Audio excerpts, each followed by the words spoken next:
माझं जरांगे पाटलांना आधीपासून म्हणणं होतं की त्यांनी निवडणुका लढल्या पाहिजे आणि त्यांनी निवडणुका लढण्याचा जर निर्णय घेतला असेल तर त्यांच्या लढ्यासाठी तो अतिशय चांगला असेल।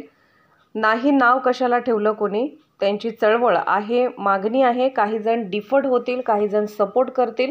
नाव ठेवण्याचा भाग नाही, त्यांनी निवडणुका लढावं असं माझं म्हणणं। पूर्णपणे लढावं। मला ज्ञान शिकवल्याबद्दल मी संजय राऊत यांचे आभार मानतो। माझं जरांगे पाटलांना फार अगोदरपासूनच म्हणणं होतं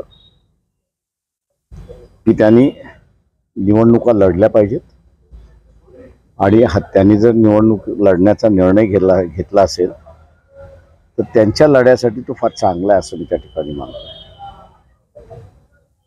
त्यांनी हेही म्हटलंय की आम्हाला नावं ठेवू नका। ते नावं कशाला ठेवली कोणी?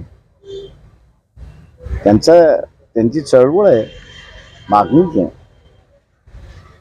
काही जण डिफर होतील, काही जण सपोर्ट करतील, त्याच्यामुळे नावं ठेवण्याचा भाग नाही आहे। त्यांनी लढावं, माझं म्हणणं असं पूर्णपणे लढावं। तर वंचित त्यांच्यासोबत जायचा काही विचार करा? मी आत्ताच्या स्टेजमध्ये नाही, आम्ही ऑपोजिट कॅम्पमध्ये आहोत, त्याच्यामुळे आता जाण्याचा प्रश्न उद्भवत नाही। विधानसभेमध्ये वंचितची काय भूमिका राहणार? ते आमचे हे उद्या संपल्यानंतर मग आम्ही बसणार आहोत। तर संजय राऊतांनी असंही म्हटलंय की ॲडव्होकेट आंबेडकरांना कायद्याचा अभ्यास करावा लागेल, कारण टाडा हा कायदा बऱ्याच दिवसाआधीच रद्द झालाय, तो त्यांनी राज ठाकरेंवर लावायचं सजेशन।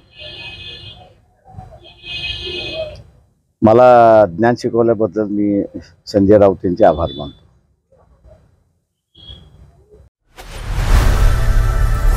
लोकनायक न्यूज